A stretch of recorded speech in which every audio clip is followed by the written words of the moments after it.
Salam sejahtera bagi semua saudara-saudari dalam Tuhan. Di tengah masa pandemi yang berkepanjangan, yang kemungkinan mengauskan iman dan harapan kita, kami dari Yasperin ingin menguatkan anak-anak Allah dengan program Firman Tuhan di tengah pandemi. Dalam keadaan seperti saat ini, kita memerlukan firman Dia yang menopang segala yang ada dengan firman-Nya yang penuh kekuasaan. Kasih karunia Tuhan Yesus menyertai kita semua. Saudara-saudari yang dikasihi Tuhan Yesus Kristus, selamat bertemu kembali di dalam program Arusat Voice. Dan di dalam kesempatan ini kita akan membahas firman Tuhan dengan judul Aku adalah Alfa dan Omega. Wahyu pasal 1 ayat 8 berkata, Aku adalah Alfa dan Omega, firman Tuhan Allah yang ada dan yang sudah ada dan yang akan datang, yang maha kuasa. Demikian firman Tuhan. Saudara-saudari yang dikasihi Tuhan Yesus Kristus, Tuhan Allah kita yang kita kenal bukan hanya Allah sang pencipta langit dan bumi, tetapi Dia adalah yang kekal dan maha kuasa. Allah yang kekal dan maha kuasa adalah Alfa, yang adalah permulaan atau yang memulai. Dia juga adalah Omega, sang penutup untuk merampungkan ketetapan kehendak kekalnya. Di dalam kitab Kejadian, Dia adalah Alfa.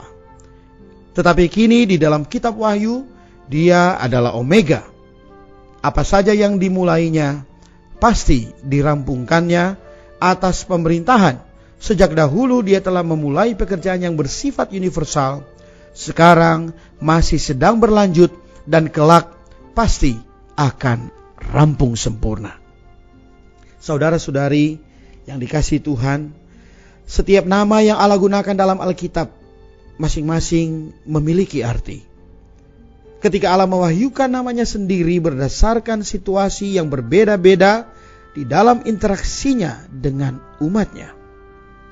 Pemahaman kita akan makna nama-nama Allah akan memperdalam pengenalan kita akan Dia, akan memperdalam kehendaknya dan janjinya, serta memperdalam karyanya bagi kita. Semuanya ini akan meningkatkan kualitas persekutuan kita dengannya. Dalam Wahyu pasal 1 ayat 8, firman-Nya berkata, Akulah Alfa dan Omega, yang ada dan yang sudah ada dan yang akan datang. Alfa adalah huruf pertama dari alfabet Yunani, dan Omega adalah huruf yang terakhir. Ini menunjukkan suatu makna yang dalam dari pengalaman kita, bahwa Dia adalah Alfa. Dia adalah permulaan dari semua permulaan. Paulus berkata di dalam kitab Kolose 1 ayat 15, Dia adalah yang sulung dari segala yang diciptakan. Ini menunjukkan bahwa segala ciptaan mengarah dan berakhir pada Kristus. Marilah kita merenungkan firman ini. Seberapa banyak dalam pengalaman hidup kita, Dia menjadi permulaan kita. Dia menjadi Alfa bagi kita. Mulai dari kita bangun tidur sampai mau tidur, seberapa banyak Dia menjadi permulaan kita. Banyak kali kita bekerja, banyak kali kita bersosialisasi, bukan Dia yang menjadi permulaan kita.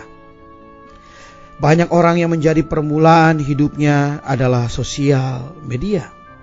Ketika bangun pagi, yang dijamah bukanlah Tuhan, tetapi berita sosial media yang menjadi yang utama, atau urusan rumah tangga yang menjadi yang utama. Saudara-saudari, ada Dia, ada segala sesuatu, dan tanpa Dia tidak ada segala sesuatu. Ketika Tuhan yang menjadi permulaan di dalam hidup kita, maka ada sumber berkat bagi kita. Dia juga adalah Omega yang terakhir, yang adalah tujuan.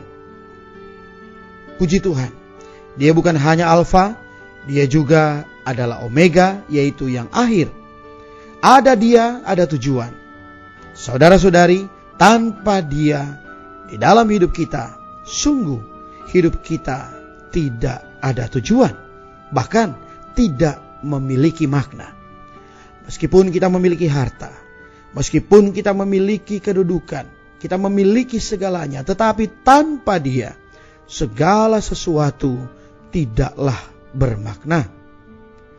Saudara-saudari kekasih Tuhan, pada mulanya semua hal bisa ada karena perkataannya, dan semua hal ada di tempatnya adalah menurut perintahnya.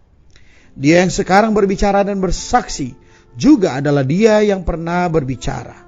Demikian pula, Dia juga akan tetap berbicara untuk selamanya. Selama-lamanya, Dialah Allah. Apa yang disaksikannya sepenuhnya benar, karena Dia tidak dibatasi oleh ruang dan waktu. Saudara-saudari, Dia bukan hanya Alfa dan Omega, Dia juga adalah yang Maha Kuasa. Maha Kuasa menyatakan kekuasaannya yang tidak terbatas. Bagi manusia, banyak hal-hal yang mustahil. Namun bagi Allah, tidak ada sesuatu pun yang mustahil. Yang Maha Kuasa adalah nama yang dipakainya untuk menetapkan perjanjian dengan Abraham. Ketika Abraham berumur 99 tahun, maka Tuhan menampakkan diri kepada Abraham dan berkata kepadanya, "Akulah Allah yang Maha Kuasa. Hiduplah di hadapanku dengan tidak bercela." Setelah itu, Allah memberi Abraham janji. Melalui percaya pada janji ini, maka Abraham mendapatkan anak di usia lanjutnya, yang sebenarnya mustahil bisa memiliki anak di dalam usia tersebut. Saudara-saudari, kita memiliki Allah yang sedemikian berkuasa. Tidak ada satu hal pun yang tak dapat Dia kerjakan. Marilah kita mengalihkan pandangan kita dari segala masalah yang mengelilingi kita kepada Dia yang sanggup membawa kita melewati semua persoalan kita. Dulu Dia Maha Kuasa, sekarang pun masih Maha Kuasa. Demikian juga akan datang, tetap Dia adalah yang Maha Kuasa. Mari kita berdoa. Ya Allah, kami bersyukur karena Engkau bukan hanya Allah Sang Pencipta langit dan bumi, tetapi lebih lagi Engkaulah Sang Alfa dan Omega, yang awal dan yang akhir. Dan Dikau juga adalah Allah yang Maha Kuasa. Segala sesuatu tidak ada yang mustahil bagimu. Ya Allah, bawalah kami makin dalam mengalami persona-Mu di dalam hidup kami ini. Amin. Demikianlah firman Tuhan. Sampai bertemu di kesempatan berikutnya. Kasih karunia-Nya menyertai kita sekalian.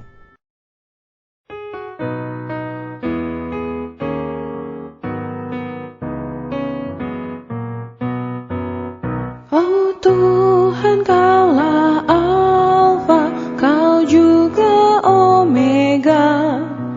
Tiada yang lebih duluan dan lebih kemudian. Kau Sang awal nan unik, juga Sang terakhir. Dalam Kau segalanya, Kau sungguh Al-Muhid. Tuhan, karena Kau Alfa, Kau awal segalanya. Karena Kau pun Omega, Kau akhir segalanya. Kau juga semua ejaan, pengeja segalanya. Puncakup semua aksara, penunjang segala. Sulung dari ciptaan, Kaulah yang utama. Kau akhir dari semua, akhiri segala. Sulung dari ciptaan, Kau sumber segala. Sang akhir dari semua, sandarmu semua ada.